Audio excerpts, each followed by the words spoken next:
रामायण की कहानियां कितनी सार्थक और सच्ची हैं, इस बात को लेकर अक्सर लोगों के मन में अनेक प्रश्न होते हैं। इस लेख में रामायण के 5 बड़े झूठ और उनका सही अर्थ बताया गया है। रामायण में प्रभु श्री राम जी का चरित्र हमें सिखाता है कि किस तरह अगर इंसान लालच और झूठे जीवन की अपेक्षा सच्चाई भरा जीवन जिए तो वह इसी जन्म को सार्थक बना सकता है। पर हम राम के जीवन और उनकी कही गई बातों से सीख लेने की बजाय उनकी मूर्ति को पूजने में अधिक ध्यान लगाते हैं। ऐसी स्थिति में हमें कोई विशेष लाभ नहीं मिल पाता। कई लोग रामायण की कहानियों को भी पारलौकिक समझते हैं। उन्हें लगता है कि यह ऐतिहासिक घटना तो प्राचीन समय की है, आज तो समय बदल गया है। जो चुनौतियां राम के सामने थी वो हमारे सामने नहीं है। पर यदि हम ध्यान से अपने जीवन को देखें तो पाएंगे कि जो स्थिति राम के जीवन में आई वो अक्सर हमारे जीवन में भी आती है। राम की भांति मुसीबत, सुख दुख, आनंद के पल हमारी जिंदगी में भी आते हैं, पर हम राम के निकट नहीं होते, इसलिए हम अक्सर गलत फैसले ले लेते हैं। तो जानते हैं कि रामायण के 5 बड़े झूठ कौन कौन से हैं। नंबर 1, रामायण एक ऐतिहासिक ग्रंथ है। जैसा कि हमने आरंभ में ही जाना कि राम जी के जीवन की भांति हमारे जीवन में कभी सुख तो कभी विपत्ति आती रहती है। आज भी झूठ और असत्य की लड़ाई जारी है। आज भी व्यक्ति रावण की भांति अपने ज्ञान और ताकत के बल पर दुनिया को झुकाकर राज करना चाहता है। इस प्रकार रामायण की घटनाएं ऐसी नहीं है जो समय के साथ बीत जाए। रामायण एक ऐतिहासिक ग्रंथ होता तो रामायण और रामचरितमानस में यह भी उल्लेख किया जाता कि ये घटनाएं कौन सी शताब्दी या ईस्वी में हुई थीं। राम की आयु कितनी थी और रावण ने कितने वर्ष में इस संसार को अलविदा कहा, पर इन काव्यों के रचयिता अपना मकसद भली भांति जानते थे। इस महाग्रंथ में उन्होंने कुछ भी ऐसा वर्णन नहीं किया जिससे यह बात किसी समय विशेष की लगे।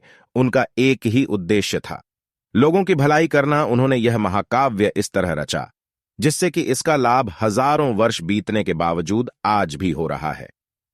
अगर हम अपनी जिंदगी को सच्चाई की दृष्टि से देखें तो आज भी सत्य और असत्य की लड़ाई जारी है।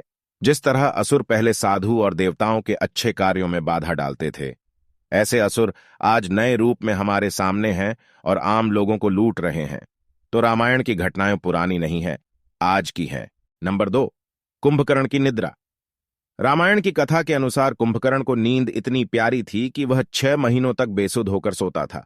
अब कई लोगों को इस बात में शंका होती है और कहते हैं यह रामायण का सबसे बड़ा झूठ है। देखिए, अगर हम रामायण में मौजूद कुंभकर्ण के पात्र और इस घटना को सिर्फ इस तरह देखें कि कोई असुर है जिसे नींद बहुत आती है, तो हमें इससे कोई लाभ नहीं मिलेगा। यह बच्चों वाली बात हो जाएगी। पर इसी को आध्यात्मिक नजरिए से देखा जाए तो सवाल आता है, हमारी आंखें खुली रहती हुए भी हमारा जीवन कुंभकर्ण की भांति नहीं गुजरता। ये जानते हुए भी कि सही काम कौन सा है, हम उसे टालते रहते हैं। ये जानते हुए भी कि इस संसार और प्राणियों के लिए इस समय क्या हितकर है, उसे करने की बजाय हम तब भी अपने सुख की खातिर गलत काम को भी करने का निर्णय लेते हैं। क्या हमारा जीवन साल भर बेहोशी में नहीं बीतता? अगर आपका जीवन राम जैसा बोधयुक्त नहीं है तो निश्चित रूप से आप भी कुंभकर्ण की भांति बेहोश होंगे। नंबर 3, पुष्पक विमान का आज भी मौजूद होना। कई लोग यह दावा करते हैं कि जिस पुष्पक विमान में बैठकर रावण ने सीता माता का अपहरण किया था, वो पुष्पक विमान आज भी उपलब्ध है, या फिर जिन हवाई जहाजों में आज हम बैठते हैं।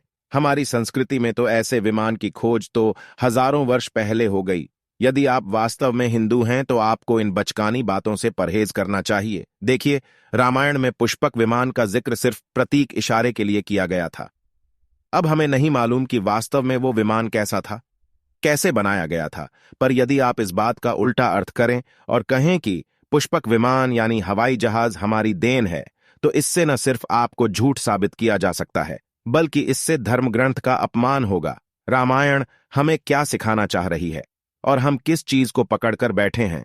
नंबर 4, हनुमान जी के पास दिव्य शक्ति होना। कई लोग हनुमान जी को एक विशेष बंदर के रूप में देखते हैं।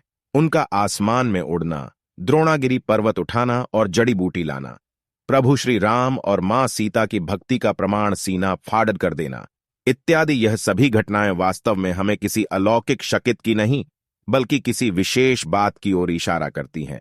अगर सच्चाई और आध्यात्मिक नजरिए से देखा जाए तो हम और वानर में कई समानताएं हैं।